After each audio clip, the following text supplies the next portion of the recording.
হরে কৃষ্ণ। এটা কি বলো তো, দেখো তো তোমরা চিনতে পারো কি না।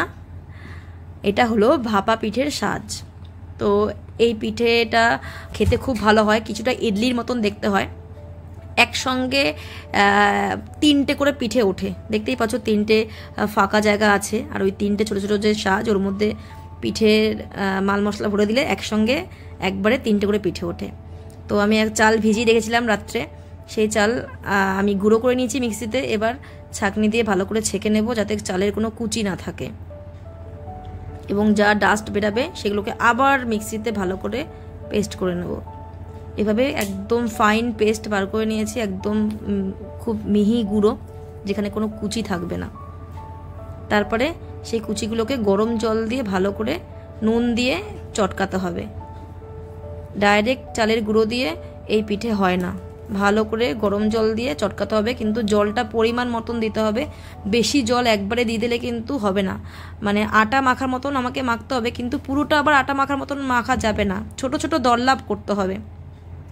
আমি দেখাচ্ছি কিভাবে। একটু একটু করে জল দিয়ে দেখো, আমরা একটু একটু করে জল দিচ্ছি আর একটু একটু করে মাখছি। একবারে বেশি জল দেওয়ার ভুল একেবারেই করা যাবে না। তো এই যে দেখো একটা একটা করে দল্লা আমরা বার করেছি। একবারে সবটা চালের গুঁড়ো মেখে একবারেই যে পুরো দল্লাটা বার করব সেটা কিন্তু করা যাবে না।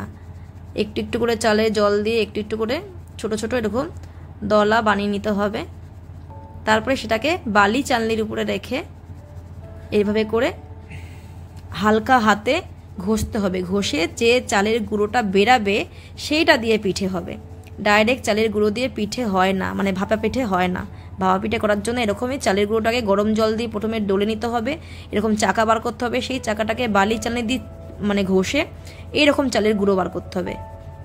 দেখো কত সুন্দর ভেজা ভেজা, হালকা ভেজা ভেজা চালের গুঁড়ো বেরিয়েছে। এইবার পিঠের মেন প্রসেস স্টার্ট হবে। এবার আমি সাজ নেব। সাজে একটু চালের গুঁড়ো লাগিয়ে নিচ্ছি যাতে পিঠেগুলো লেগে না ধরে। তারপরে সেই ভেজা চালের গুঁড়োগুলো যেটা বালি চালনি দিয়ে করেছিলাম সেটা দিলাম। মাঝখানটা একটু ফাঁকা করছি, এখানে পুর দেব বলে, নারকেল এবং গুড়ের পুর। এই যে নারকেল কুড়িয়ে রেখেছিলাম আমি, তার মধ্যে এখানে মাঝখানটাতে নারকেল কোড়া দিচ্ছি। তোমরা চাইলে ক্ষীরও ইউজ করতে পারো। এবার দিচ্ছি গুড় নারকেলের ওপর দিয়ে। তারপরে আবার সেই ভেজা চালের গুঁড়োগুলো দেবো, দিয়ে পুরো ঢেকে দেবো সুন্দর করে। সাইডটা ভালো করে চেপে দেবো যাতে পিঠেগুলো না ফেটে যায়। এইভাবে করে ভাপা পিঠে একটা সাজানো আমার হয়ে গেল। এইভাবে আরও দুটো খোলা রয়েছে, সেগুলোকেও আমি সুন্দর করে সাজিয়ে নেব একই প্রসেসে। তিনটে খোলা সাজানো হয়ে গেছে, বলেছিলাম না যে একবারে তিনটে পিঠে হয়। তো এবার আমি সুন্দর করে কাপড় দিয়ে, ভেজা কাপড়, ভেজা ন্যাকড়া দিয়ে মুড়ে দেব। আর ওই বড় সাজটা হাঁড়ির মধ্যে আমি সাইড দিয়ে আটা দিয়ে মুড়ে বসিয়ে রেখেছিলাম, ফিক্সড করে রেখেছিলাম।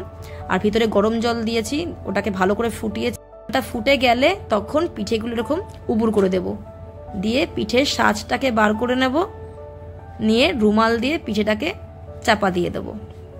পুরো ভালো করে রুমাল দিয়ে কভার করে দেব যাতে পিঠেটা ভালো করে সেদ্ধ হয়। তিনটে পিঠেই একসঙ্গে দিয়ে দেবো, যেমনটা বলেছিলাম যে তিনটে করে পিঠে একসঙ্গে হয়। দিয়ে রুমাল দিয়ে ভালো করে ঢেকে দিয়েছি। দিয়ে এবার ঢাকনা দিয়ে বা বাটি দিয়ে, এরকম বড় বাটি দিয়ে ঢেকে দেব। দিয়ে ওই 10-15 মিনিটের মতন রাখতে হবে। 10 মিনিটের মতন হয়ে গেছে। 10 মিনিট পরে ঢাকাটা খুলে দেবো, দিয়ে তিনটে পিঠেই আমি একসঙ্গে নামিয়ে দেবো। পিঠেগুলো এবার আমি নামিয়ে নেব। দেখতেই পাচ্ছ পিঠেগুলো কত সুন্দর হয়েছে। ভাপা পিঠে আমার রেডি।